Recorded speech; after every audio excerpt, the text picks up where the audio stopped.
जय माता दी मित्रों, सभी साथियों को नमस्कार। माँ विद्या जनी ज्योतिष के एस्ट्रो सीरीज में मैं किशोर नाथ झा आप सबका स्वागत करता हूँ। और आज मैं लेकर के आया हूँ कि क्या होता है जब किसी के कुंडली में कुछ ऐसे योग रहते हैं तो उसके विवाह में हर प्रकार से देरी आने लगती है। बहुत सारी कुंडलियों में ऐसा देखने को मिला है कि सारी व्यवस्था अच्छी है, सब कुछ अच्छा है, लेकिन फिर भी विवाह नहीं हो पा रहा है समय में। विवाह स्थिर होता है, ठीक होता है, फिर भी जो उसमें अनावश्यक देरी आनी शुरू हो जाती है। कुंडली के अंदर में बहुत सारे ऐसे योग होते हैं जो अगर योग रहेंगे तो विवाह में देरी होगी, विवाह में हर तरह से बाधा आएगी, और कभी कभी प्रतिबंध योगों के रहने से सारी परिस्थितियां अनुकूल रहते हुए भी विवाह नहीं हो पाता है। तो अपनी कुंडली के अंदर में अपने कुंडली के अंदर में क्या क्या ऐसे योग हों जिनकी वजह से विवाह बाधा होती है, और अगर बीमारी समझ में आ जाए, विवाह बाधा योग अगर समझ में आ जाता है और अगर उसका उपाय फिर किया जाए। कहा जाता है कि ज्योतिष में अगर कोई भी समस्या है और अगर उस समस्या को अगर पकड़ में आ जाए, सबसे बड़ी बात है कि अगर समस्या पकड़ में आ गया और उसको अगर हमने उपाय किया, उसका उपाय यही होता है कि पता करना होता है कि उसकी मेन बीमारी कहाँ पर है, क्या कहाँ पर समस्या है। उस समस्या का अगर निदान ज्योतिषी तरीके से किया जाए तो फिर लाभ मिलता है। तो सबसे पहले मैं आप लोगों को बतलाता हूँ कि विवाह का जो योग होता है, विवाह का जो योग होता है वो उसमें देरी कैसे होता है। जैसे कि किसी का नॉर्मल विवाह का योग है, लेकिन फिर उसकी कुंडली में कुछ ऐसे योग है जिसकी वजह से उसे अनावश्यक देरी होगी। विवाह तो होगा, ऐसी बात नहीं कि विवाह नहीं होगा। दो प्रकार के योग होते हैं, एक होता है विवाह में देरी का योग और एक होता है विवाह प्रतिबंध योग। दोनों में थोड़ा सा अंतर है। विवाह का देरी का योग जो होता है उसमें ये होता है कि विवाह में देरी होगा, अनावश्यक देरी होगी, साल 2 साल 3 साल डिले होता चला जाएगा, सर्कमस्टेंसेस ऐसे बनते चले जाएंगे कि विवाह समय पर नहीं हो पाएगा। एक होता है विवाह प्रतिबंध योग। प्रतिबंध योग का मतलब प्रतिबंध, उसके मतलब हर हाल में विवाह को वो नहीं होने देगा। तो सबसे पहले शुरू करते हैं कि विवाह का डिले योग क्या क्या होता है। अब कुंडली के अंदर में 12 खाने होते हैं। मैं तो हमेशा केवल सीधा लग्न कुंडली से ही बतलाता हूँ, हालांकि बहुत सारे षोडश वर्ग की कुंडलियां होती हैं, लेकिन केवल लग्न कुंडली से ही सब कुछ आसानी से निकल जाता है। लग्न कुंडली के अंदर अगर 7th हाउस और 2nd हाउस यानी कि दूसरा घर और 7वां घर जो होता है वो विवाह का होता है, दाम्पत्य का होता है। अगर वो बिगड़ा हुआ है, बिगड़ा हुआ का मतलब उसके अंदर बहुत सारे पापी ग्रह बैठ गए हों, सूर्य शनि राहु केतु मंगल सब अगर बैठे हुए हों या फिर उन पर उनकी दृष्टि पड़ रही हो तो विवाह में देरी का योग बनता है। पहली बात, यानी कि दूसरा और 7वां भाव लग्न से, चंद्र से, नवमांश से अगर किसी भी तरीके से बैडली अफेक्टेड है, पापी ग्रहों से अफेक्टेड है, तो विवाह में देरी का योग बनता है। दूसरी बात, दूसरा होता है शनि ग्रह जो होते हैं वो अधिकांश वक्री रहते हैं, रेट्रोग्रेड रहते हैं, यानी कि वो अपनी घूर्णन पे उल्टी दिशा में रोटेशन करते हैं। उस परिस्थिति में अगर शनि का संबंध 7th हाउस से बन जाए, अगर रेट्रोग्रेड अवस्था में, वक्री अवस्था में अगर शनि का संबंध 2nd हाउस और 7th हाउस से बन जाए तो विवाह में देरी का योग बनाता है। कैसे बनाएगा? अगर वक्री शनि 7th हाउस पर दृष्टि दे दें। कैसे दे देंगे? अगर 9th हाउस में बैठे हुए हों तो वक्री दृष्टि, अगर वक्री है तो वो उल्टा 7th हाउस पर में दृष्टि दे देंगे। तो इस तरीके से शनि की दृष्टि अगर वक्री होकर के अगर 7th हाउस पे या फिर 2nd हाउस पर में किसी भी प्रकार से दृष्टि पड़ेगी तो निश्चित रूप से विवाह में विलंब होगा ही। उसके बाद अगर 7th भाव में वक्री ग्रह अगर बैठ जाए, वक्री यानी कि वही रेट्रोग्रेड जिसको बोलते हैं, वो लिखा हुआ रहता है आपके हॉरोस्कोप में, आर लिखा हुआ रहेगा। अगर कोई ग्रह आपका वक्री है तो उसके आगे में आर या फिर वक्री लिखा हुआ रहेगा। तो अगर वो वक्री ग्रह 7th हाउस में या 2nd हाउस में अगर बैठा हुआ है तो निश्चित रूप से विवाह डिले योग बनाता है। तीसरा होता है मांगलिक योग। मांगलिक योग भी क्या करता है? विवाह में देरी प्रदान करता है। यानी कि 4th हाउस में अगर मंगल है, 12th हाउस में अगर मंगल है, इवन 7th हाउस में भी अगर मंगल है, तो इन तीनों में विशेष विवाह का देरी का योग बना देता है। अब ये कुंडली के अंदर में देखने को मिलता है कि ज्यादातर जो विवाह का जो देरी का योग बनता है वो शनि और मंगल ही बनाते हैं। अब इनका कुछ उपाय भी होता है, ऐसी बात नहीं है कि हम उपाय नहीं करेंगे। अब इन सारी चीजों के अलावा एक चीज और होती है जो दाम्पत्य का जो कारक ग्रह होता है वो होता है शुक्र। अगर शुक्र पाप प्रभावित हो जाए, पुरुषों के लिए जो दाम्पत्य का कारक होता है वो शुक्र होता है, स्त्रियों के लिए दाम्पत्य का कारक बृहस्पति होते हैं। तो अगर पुरुषों में अगर शुक्र पाप प्रभावित हो जाए, पाप प्रभावित कैसे होगा, बिल्कुल आसान भाषा में मैं आप लोगों को बतलाता हूँ, क्योंकि इस चीज से आप लोग खुद भी अपने हॉरोस्कोप से देख सकते हैं। अगर जिसको रुचि है, अगर आपको ज्योतिष में रुचि है और थोड़ी सी इन बातों को अगर गहराई से समझ जाते हैं तो आप अपनी कुंडली आसानी से देख सकते हैं। अगर शुक्र जो कि वीनस अगर पाप प्रभावित है, पाप प्रभावित कोई किस प्रकार से होता है पहले ये समझ लीजिए। पापी ग्रह के साथ हो, पापी ग्रहों की दृष्टि हो, आगे भी पापी ग्रह हो पीछे भी पापी ग्रह हो, जिसको पाप कर्तरी योग कहा जाता है। ये बहुत ही खराब योग होता है। जिस भाव में पाप कर्तरी योग होगा उस भाव से रिलेटेड नेगेटिविटी जीवन में शुरू हो जाती है। यानी तो अगर शुक्र के आगे भी पापी ग्रह है पीछे भी पापी ग्रह है, शुक्र बहुत सारे पापी ग्रहों के साथ है और शुक्र पर पापी ग्रहों की दृष्टि है, तो ये विवाह प्रतिबंध योग बनाता है। इस परिस्थिति में विवाह के लिए बहुत मशक्कत करवाने के बाद ही विवाह होता है। और अगर खुद से अगर जागरूक नहीं हुआ गया, जिसकी वो कुंडली अगर वो खुद जब तक नहीं चाहेगा तब तक तो बिल्कुल भी नहीं होगी। तो ऐसी परिस्थिति में शुक्र को अगर शुक्र मार्केट नहीं है तो उस परिस्थिति में शुक्र को मजबूत करके इसका रिमेडी किया जाता है। तो इस प्रकार से शुक्र का अगर ज़्यादा शुक्र पीड़ित है, शनि प्रभावित है, अगर शनि 7th हाउस और 2nd हाउस को प्रभावित कर रहा है, मंगल अगर प्रभावित कर रहा है, तो इन सभी परिस्थितियों में विवाह का डिले योग बनता है। अब हम बात करते हैं कि विवाह डिले को का उपाय क्या हो सकता है। उपाय ये हो सकता है कि अब उस कुंडली के अंदर में देखना पड़ेगा कि अगर इनकेस बृहस्पति शुभ ग्रह का स्वामी है, अगर बृहस्पति अगर लग्नेश हो, पंचमेश हो, नवमेश हो, दशमेश हो, यानी कि वो अच्छे घर का मालिक है, और अगर उसकी 7th हाउस या 7th हाउस के लॉर्ड पर दृष्टि पड़ रही है, अगर बृहस्पति की दृष्टि पड़ रही है 7th हाउस पर या 7th हाउस के लॉर्ड पर, तो बृहस्पति को स्ट्रांग करने से विवाह आसानी से हो जाता है। क्योंकि विवाह करने के लिए हमें उस भाव को मजबूत करना होगा, और अगर बृहस्पति जिस घर पे दृष्टि देते हैं उस घर को निहाल कर देते हैं, यानी कि उस घर को अच्छा कर देते हैं। तो अगर 7th हाउस पर इनके बृहस्पति की दृष्टि है और बृहस्पति को मजबूत किया जाएगा तो वो विवाह में काफ़ी सहायक हो जाएंगे। उसके बाद मंगल अगर मांगलिक योग बना रहा है तो मंगल के लिए भी कुछ उपाय होते हैं, ज्योतिषीय उपाय होते हैं, हनुमान जी का या फिर और भी कुछ लाल किताब उपाय होता है, वो करना पड़ता है। मंगल के लिए कुछ विशेष जाप होते हैं मंगल के, वो आगे मैं भी जब कुंडली बनाता हूँ तो आपको बतलाता हूँ डिटेल में।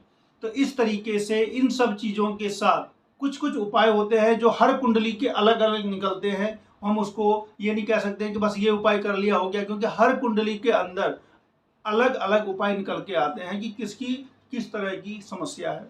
एक चीज और है कि लग्न और सप्तम के बीच में, लग्न यानी कि 1st हाउस और 7th हाउस के बीच में सारे पापी ग्रह अगर आ गए, पापी ग्रह यानी कि शनि, सूर्य, मंगल, राहु, केतु, अगर ये सारे के सारे पापी ग्रह लग्न और सप्तम के बीच में ही आ गए तो भी विवाह का देरी का योग बनता है। इन सब में जो उपाय जो होते हैं वो कुंडली दिखाने के बाद, कुछ तो मंगल दोष को शांत किया जाता है, किसी किसी में शनि के दोष को शांत किया जाता है, कुछ जो रिलेटेड जो कुछ स्टोन्स होते हैं वो धारण करना पड़ता है, कुछ पूजा करनी पड़ती है। तो इस तरीके से कुंडली के अंदर में पहले तो समस्या पता चल जानी चाहिए। अगर समस्या पता चल जाती है तो जिस ग्रह की समस्या पता चली है उस ग्रह से रिलेटेड जो भी पूजा या जप होता है वो करवा लेने से वो जो समस्या होती है वो शांत हो जाती है। उसके बाद फिर अच्छा समय जब आता है, 2nd हाउस के लॉर्ड या फिर 7th हाउस के लॉर्ड की दशा जब आएगी उस समय में विवाह आसानी से हो जाएगा। तो इस तरीके से विवाह का जो डिले योग है इसमें ये बातें आती हैं। एक होता है विवाह प्रतिबंध योग। विवाह प्रतिबंध योग का मतलब अगर कुंडली के अंदर है और अगर किसी भी प्रकार का कोई उपाय नहीं किया गया तो जो जातक होता है वो उसका विवाह हो ही नहीं पाता है। इसके लिए भी यही है कि जो 7th हाउस का लॉर्ड है वो उसका पाप पीड़ित होना जरूरी है, बहुत ही ज़्यादा अगर पाप पीड़ित है हर तरह से। सीधी सी बात है कि एक तो विवाह डिले योग हो गया, और बहुत सारे विवाह डिले योग अगर हो गए, एक्यूमुलेट हो गए, तो वो विवाह प्रतिबंध योग में कन्वर्ट हो जाता है। तो अगर शुक्र भी पीड़ित है, शुक्र पापकर्तरी योग में भी है, शुक्र पापी ग्रह के साथ भी है, शुक्र पर पाप ग्रह की दृष्टि भी है, लग्न से सप्तम के बीच में सारे पापी ग्रह भी हैं, मांगलिक योग भी है, यानी कि एक से अधिक अगर यही योग बना देते हैं तो उसमें विवाह प्रतिबंध योग बनता है। और लोगों को तो पता भी नहीं चलता। क्या होता है कि ज्योतिष का एक सर्वमान्य नियम ये है कि अगर कुछ बिल्कुल यूनिवर्सल होना ही है तो आप उसकी तरफ जाएंगे नहीं। अगर आपने कुछ उपाय किया तो ये भी ऊपर वाले की तरफ से ऑर्डर रहता है कि ये जो है ये कुछ उपाय करेगा, इस उपाय करने के बाद इसकी जो है समस्या वो दूर होगी। और अगर आपकी समस्या दूर नहीं होनी होती है तो आप उस तरफ जाते ही नहीं हैं। तो इस तरीके से ऐसा लगता है कि सब कुछ ऊपर वाले ने फिक्स किया हुआ है। इसीलिए अगर किसी भी प्रकार की समस्या आती है, अगर कुंडली के अंदर किसी प्रकार की समस्या आती है, ऐसा लगे कि कोई चीज़ बार बार ऐसा क्यों हो रहा है, आखिर विवाह में बार बार स्थिर हो जाने के बाद कभी कभी होता है ऐसा, बहुतों के साथ हो रहा है कि विवाह ठीक ही नहीं हो रही, हर जगह से रिश्ता आया, सब कुछ हो गया, लेकिन एन वक्त पे कुछ ना कुछ प्रॉब्लम आ गई। तो अगर इस तरीके की कोई समस्या आती है तो एक बार होरोस्कोप जरूर दिखा लेना चाहिए और उसका जो रेमेडी जो निकल के आता है वो करना चाहिए। और उसके बाद फिर समय का भी इंतजार करना चाहिए कि किस समय में वो अच्छा समय आएगा, और उस अच्छे समय को पूरा सदुपयोग करते हुए अपना जो रेमेडी करते हुए कर लेना चाहिए। और उसके बाद लगभग अगर रेमेडी आपने कर ली, सारा उपाय कर लिया, और फिर निश्चित रूप से ज्योतिष में समय भी निकल के आ जाता है कि कौन सा अच्छा समय है, और उस समय में जो है विवाह फिर हो भी जाता है। बहुत सारे इसके उपाय हैं। शिव जी की पूजा की जाती है, सर्व अरिष्ट समन करता शिव जी है, शिव जी का व्रत किया जाता है। अगर शनि से प्रॉब्लम है तो शनि का व्रत होता है, मंगल से प्रॉब्लम है तो हनुमान जी की पूजा की जाती है।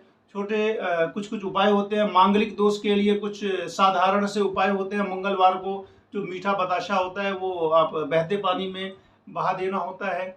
उसके बाद हनुमान जी का जो है वो पूजा करना होता है, और एक तांत्रिक मंत्र जो भी हैं ग्रह के, उन तांत्रिक मंत्रों को जाप करवाना होता है। इन सब चीज़ों के करने से लगभग स्थिति सुधर जाती है।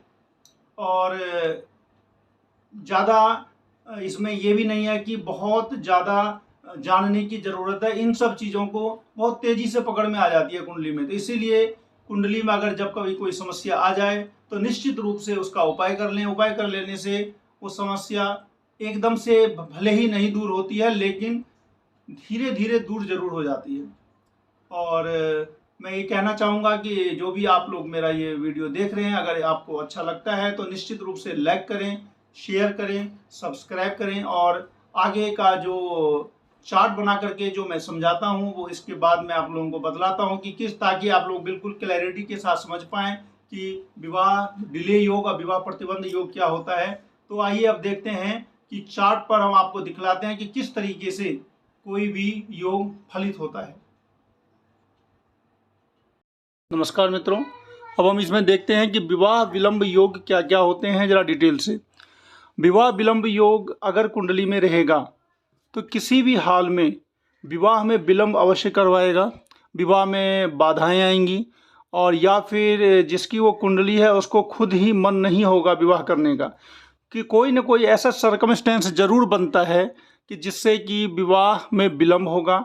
ये विलंब बहुत तरह का हो सकता है। मैरिज डिले में एक तो ये हो जाता है कि आपकी शादी कहीं ना कहीं ठीक नहीं होगी, दूसरी होगी कि कोई ना कोई बीच में बाधाएं आएंगी, तीसरा ये भी देखा गया है कि आपका मन ही नहीं होगा।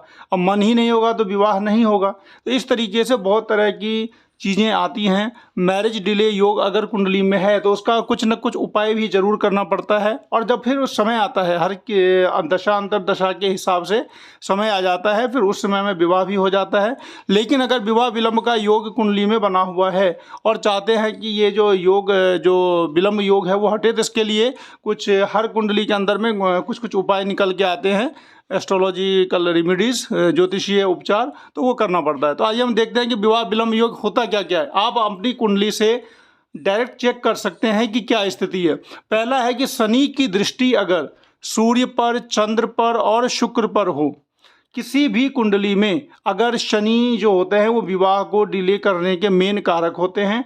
अगर शनि की दृष्टि दाम्पत्य कारक शुक्र पे पड़ गई हो, खास करके मेल में, लड़कों की कुंडली में अगर शुक्र अगर बुरी तरीके से पाप प्रभावित हो गया हो और उस पर शनि की दृष्टि है, या फिर वो शनि के साथ है, या फिर सूर्य चंद्र और शुक्र इन तीनों पर अगर शनि की दृष्टि पड़ रही है, तो शादी में देरी होती है, बाधाएं आती हैं, देर से शादी होती है।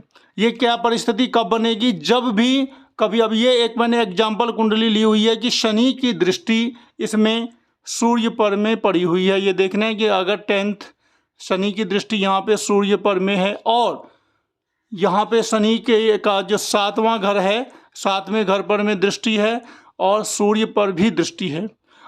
इस तरीके से और भी इसमें पाप कर्तरी योग भी लगा हुआ है 7th हाउस में, जो अभी आगे आएगा। लेकिन अगर किसी भी कुंडली में अगर शनि की दृष्टि पड़ जाए, मान लिया जाए शनि यहाँ बैठे हों और सूर्य और चंद्र और शुक्र यहाँ बैठे हों और अगर आमने सामने हो जाए, तो क्या होगा? निश्चित रूप से ये एक डिले योग हो गया।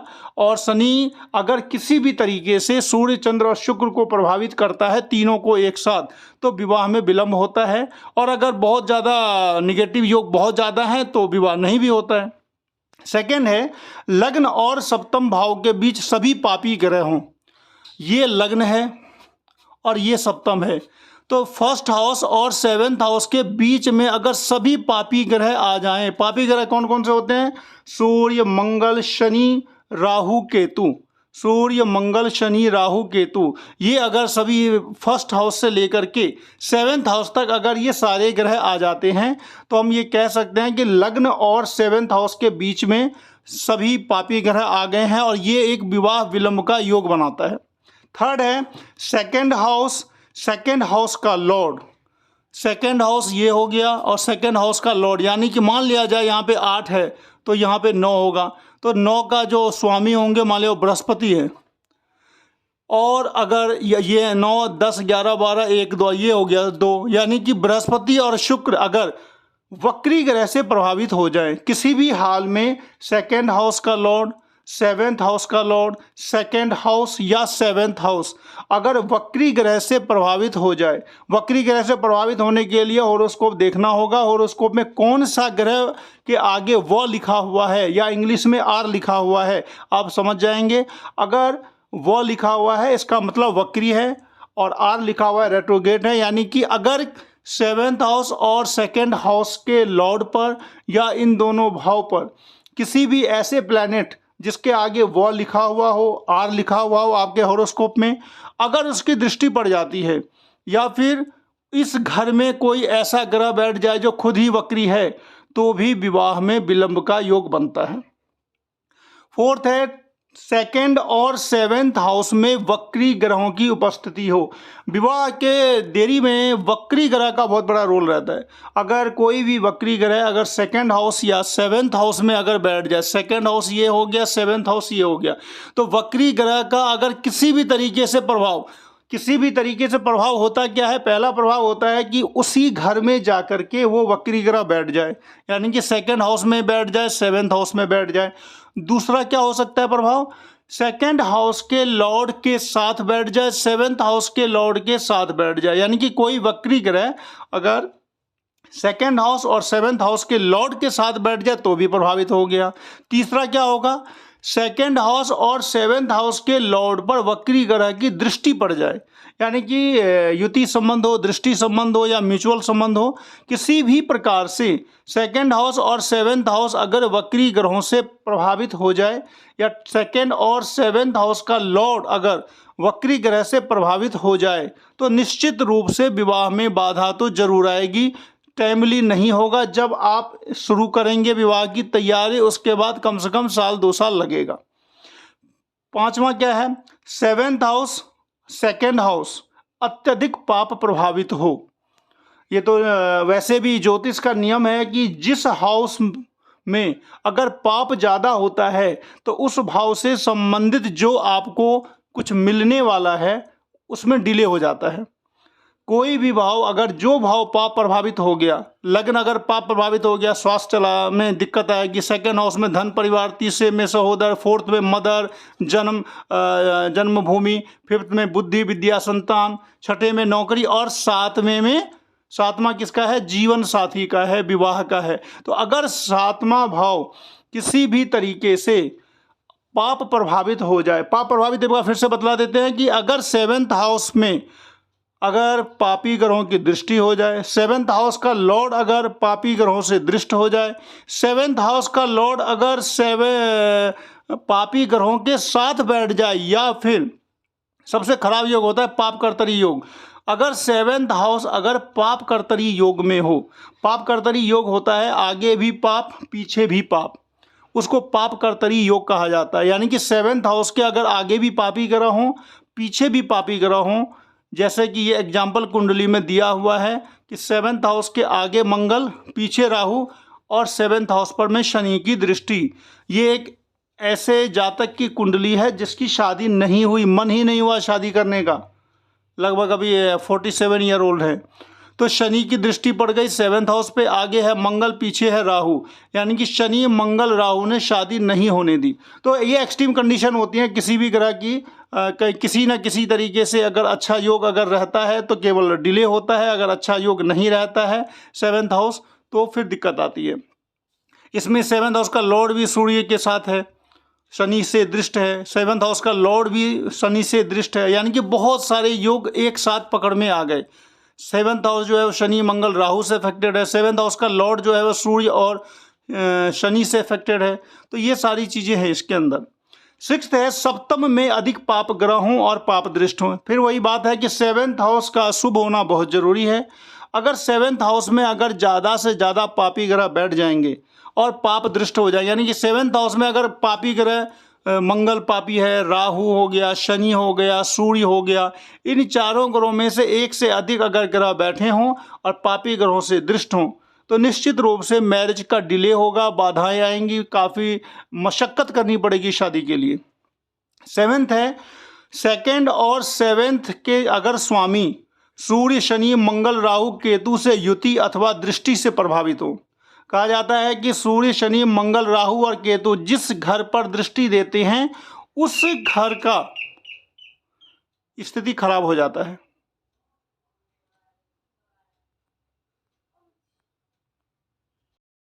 किसी भी प्रकार से अगर 2nd हाउस और 7th हाउस अगर पापी ग्रहों से प्रभावित होगा तो निश्चित रूप से विवाह में विलंब होगा। 8वां होता है मांगलिक योग। मांगलिक योग सभी लोग जानते हैं कि अगर लग्न में 4th में 7th में 8th में और 12th हाउस में अगर मंगल बैठा रहेगा तो उसको मांगलिक योग कहा जाता है।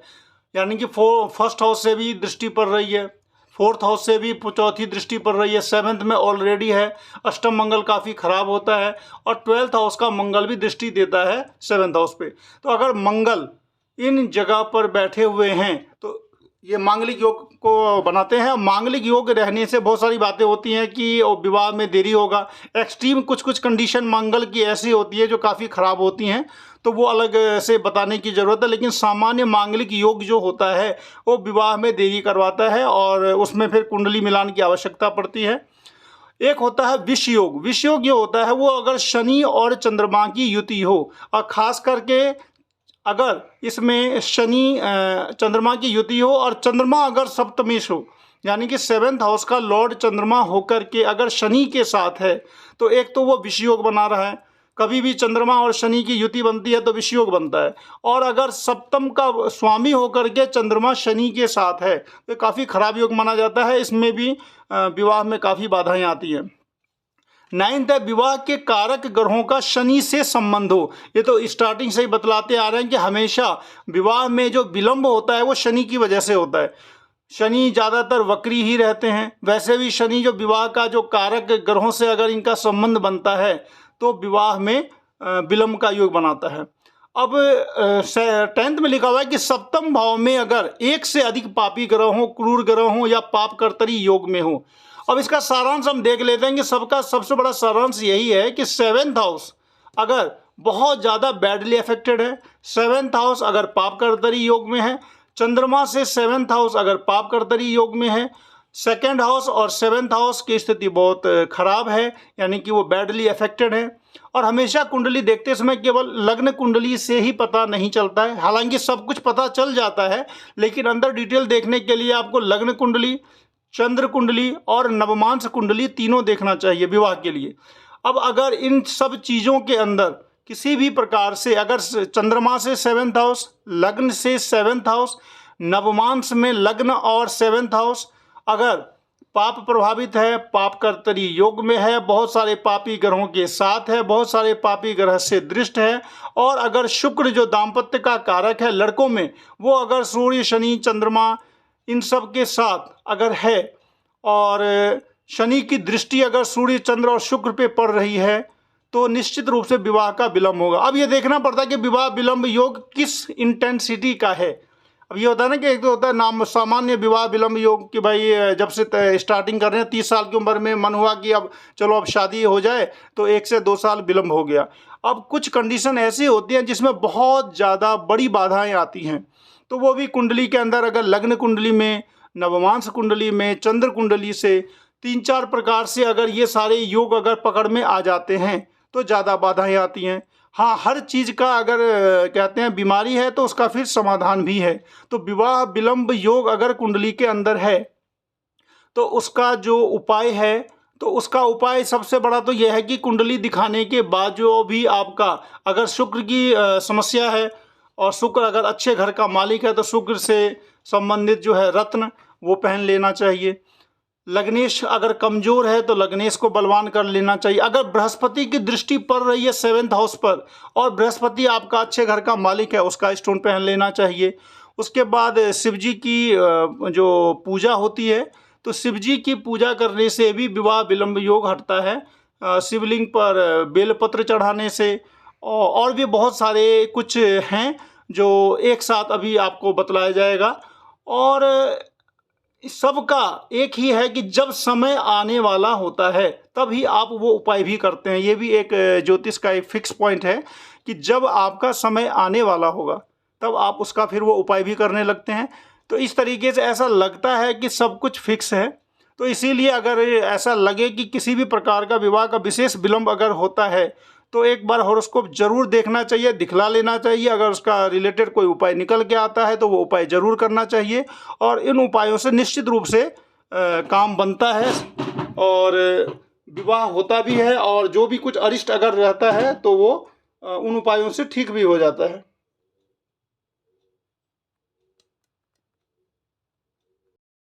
अभी मैंने आप लोगों को बतलाया कि विवाह में देरी का क्या क्या योग होता है, और विवाह में देरी के कौन कौन से ऐसे योग होते हैं। आपके हॉरोस्कोप से सब पता चल जाएगा कि आपके ग्रह कौन से ऐसे हैं जो आपको विवाह में देरी करवा रहे हैं। सामान्यतया शनि और मंगल की बड़ी भूमिका रहती है कि शनि अगर वक्री होते हैं या फिर शनि अगर विवाह कारक ग्रहों पर इफेक्ट देते हैं या फिर मांगलिक दोष होता है। सबसे पहले बात आ जाते हैं कि मांगलिक दोष पे। मांगलिक दोष सामान्यतया सब लोग जानते हैं कि मांगलिक दोष होता क्या है। अगर मंगल दोष है, अगर आपकी कुंडली में मंगल दोष होने की वजह से शादी नहीं हो रही है, बार बार बाधाएं आ रही है, तो सबसे पहले जो मंगल का जो भी मंत्र है, मंगल की पूजा के लिए आप विशेष अनुष्ठान करवा सकते हैं। अगर भारी मंगल है तो उसके लिए आप पूजा करवा सकते हैं। और एक सामान्य सा उपाय मैं बतला देता हूं जो कि बहुत ही प्रभावी है। मंगलवार के दिन लगातार 3 मंगल या 4 मंगल कम से कम आप मंगलवार के दिन श्रद्धा और विश्वास से अगर बताशों को बहते पानी में बहा देते हैं तो ये एक मंगल का बहुत बड़ा उपाय होता है, जिससे क्या होता है, मंगल का जो प्रभाव होगा वो आपके ऊपर कम आएगा। उसके बाद अगर मंगल का प्रभाव और ज़्यादा है तो मंगल का जो भी बीज मंत्र है वो आप किसी पंडित से करवा सकते हैं, और या फिर खुद भी कर सकते हैं। शनि के कारण से अगर आपके कुंडली में किसी भी प्रकार का विघ्न आ रहा है शादी में, तो शनि का एक ही उपाय होता है कि उसमें एक तो पहले आप शनिदेव का पूजा करें, और दूसरा ये होता है कि शिव जी की आराधना करें। शिव जी की आराधना का भी 2-3 उपाय मैं आप लोगों को बता देता हूं जो कि बहुत ही ज्यादा प्रभावी हैं। सच्चे मन और विश्वास से 11 सोमवार तक 11 बेलपत्र आप शिवलिंग पर चढ़ाएं। जो भी आपके आसपास में कोई मंदिर है, शिवलिंग पर 11 बेलपत्र 11 सोमवार तक चढ़ाएं, और विधिवत जो भी पंचोपचार से जो पूजा होती है वो करें। अगर आपकी कुंडली में साथ ही साथ अगर काल सर्प दोष भी है और विवाह का डिले योग भी है, तो दोनों मिक्स हो जाकर के जरा बड़ा अरिष्ट बनाते हैं। तो उसका अगर ऐसी स्थिति है कि काल सर्प योग होने की वजह से और दोनों योग होने की वजह से अगर शादी में डिले हो रहा है, तो आपको काल सर्प योग का भी जो उपाय है वो कर लेना चाहिए। हालांकि उसका उपाय जो किया जाता है वो किसी विशेष मंदिर में जैसे कि आपको उज्जैन में, महाकाल में या त्र्यंबकेश्वर में जाकर के नाग नागिन को शिवलिंग पर चढ़ाना होता है, विशेष पूजा करनी होती है, बेलपत्र अर्पण करना होता है, पंचोपचार से पूजा की जाती है। अगर आप इतना नहीं भी कर पाते हैं तो आपके आसपास में जो भी कोई सिद्ध मंदिर है, जो शिवलिंग है, वहां पर जाकर के आप नाग नागिन चढ़ा करके और पूजा करके आप इसका जो प्रभाव है उसको आप कम कर सकते हैं। एक बात और बतला देते हैं, ये तो हो गया पूजा पाठ। पूजा पाठ में बस यही होता है कि जिस ग्रह की वजह से आपको हॉरोस्कोप पे निकल के आ जाएगा, जिस ग्रह की वजह से समस्या है उस ग्रह का पूजा पाठ करवाना होता है या खुद से करना होता है। अब आते हैं स्टोन की बात। स्टोन में अगर सेकंड हाउस और सेवेंथ हाउस के स्टोन को तो पहना नहीं जाता, लेकिन अगर सेकंड हाउस और सेवेंथ हाउस पे अगर किसी शुभ ग्रह की दृष्टि पड़ रही है और वो शुभ ग्रह आपका शुभ भाव का मालिक है तो उसका स्टोन आप धारण कर लें। लड़कियों के साथ अगर विवाह में दिक्कत आ रही है तो वो पुखराज धारण कर सकते हैं। लड़कों में अगर विवाह को लेकर के दिक्कत है तो वो सामान्य अवस्था में ओपल, जरकन या फिर डायमंड पहन सकते हैं। लेकिन स्टोन पहनने से पहले आपको अपना हॉरोस्कोप निश्चित रूप से दिखा लेना चाहिए, क्योंकि उपाय करने से कोई ये होता है कि अच्छा ही होता है, लेकिन स्टोन कभी कभी ये होता है कि कोई भी स्टोन आप पहनते हैं तो उसका साइड इफेक्ट भी हो सकता है। तो स्टोन पहनने से पहले हर हाल में हॉरोस्कोप जरूर दिखवा लें। इसके बाद एक होता है कि जिस लड़के या लड़की के विवाह में अगर विलंब हो रहा है तो उसको सोने का जो एक दिशा होता है उसमें थोड़ा सा चेंजिंग लाना चाहिए। साउथ वेस्ट दिशा आपके कमरे में, आपके घर के अंदर जहां कहीं भी साउथ वेस्ट कोना पड़ता है, उस कोने में सोने से क्या होता है, लगातार कुछ एक पॉजिटिव एनर्जी आती है विवाह को लेकर के और विवाह होने में सुगमता होती है। तो इस प्रकार से विवाह के लिए अगर आपकी कुंडली में प्रॉब्लम है तो सबसे पहले तो हॉरोस्कोप दिखला लेना चाहिए, क्योंकि समस्या हॉरोस्कोप देखने के बाद ही पता चलती है। अगर उसमें सामान्यतः अगर आपको पता चल जाता है कि मंगल का दोष है तो मंगल की पूजा करें, मंगल का उपाय करें। शनि की वजह से अगर दिक्कत है तो भोले बाबा का पूजा करें। और अगर देख रहे हैं कि प्रॉब्लम ज़्यादा बड़ी है, सामान्य अवस्था में ठीक हो जाता है, लेकिन अगर ज़्यादा बड़ी है प्रॉब्लम तो भोले बाबा का पूजा और साथ ही साथ भोले बाबा का पूजा करें। और ये कुछ व्रत ऐसे होते हैं जो अपने से तो नहीं किए जाते। हाँ, ये है कि जब उसमें कुंडली के अंदर में रिकमेंड हो जाता है कि ये व्रत करने से ही, पूजा करने से ही होगा, तो वो क्या होता है कि कुछ भोले बाबा का व्रत है, जैसे सामान्य सोम का व्रत होता है, 16 सोम का व्रत होता है। तो कुंडली से कुछ आइडिया हो जाता है कि किन ग्रहों के पूजा करनी होगी, किन का व्रत करना होगा, कौन सा स्टोन पहनना होगा। तो ये सारी बातें तो नॉर्मल हुई, लेकिन एग्जैक्ट आपकी कुंडली में आपका क्या प्रॉब्लम है ये हॉरोस्कोप से पता चलता है। तो अगर आप खुद से भी जान रहे हैं तो देख लीजिए, शनि की वजह से प्रॉब्लम है, मंगल की वजह से प्रॉब्लम है, कभी कभी राहु केतु की वजह से भी प्रॉब्लम होता है। तो ये छोटे छोटे जो उपाय हैं, पूजा पाठ है, पूजा पाठ करने से हमेशा भलाई होता है, कभी कोई नुकसान होता नहीं। और अगर लकी स्टोन अगर आपने धारण कर लिया तो उससे भी बहुत बड़ा फायदा होता है। तो इस तरीके से इसका जो यही रेमेडीज है, रेमेडीज में सबसे बड़ी जो रेमेडी है उसमें विवाह का जो मेन कारक है वो भोले बाबा हैं। और भोले बाबा की पूजा करें, अर्चना करें, उनके बेलपत्र चढ़ाएं। और 11 सोम 11 बेलपत्र का जो मैंने बतलाया ये बहुत ज़्यादा प्रभावी उपाय है। ये करने से, और उसके बाद दूसरा जो उपाय मैंने बतलाया, सामान्य सोमवार व्रत या 16 सोम व्रत, ये तीनों चीज़ें जो होती हैं विवाह के लिए बहुत प्रभावी होती हैं। ये आप करें, निश्चित रूप से लाभ मिलेगा। और मेरा आप लोगों से विशेष आग्रह कि जो भी लोग आप देख रहे हैं, अगर पहली बार देख रहे हैं तो निश्चित रूप से सब्सक्राइब कर दें। और भी नए नए इंटरेस्टिंग और बिल्कुल ऑथेंटिक ज्योतिषीय जो भी ज्ञान है या जो रेमेडीज़ है या ज्योतिष का जो भी फॉर्मूला वगैरह है, पराशर का पद्धति है, वो मैं आपके साथ लाता रहूँगा। और मिलते हैं फिर नेक्स्ट वीडियो में, तब तक के लिए नमस्कार।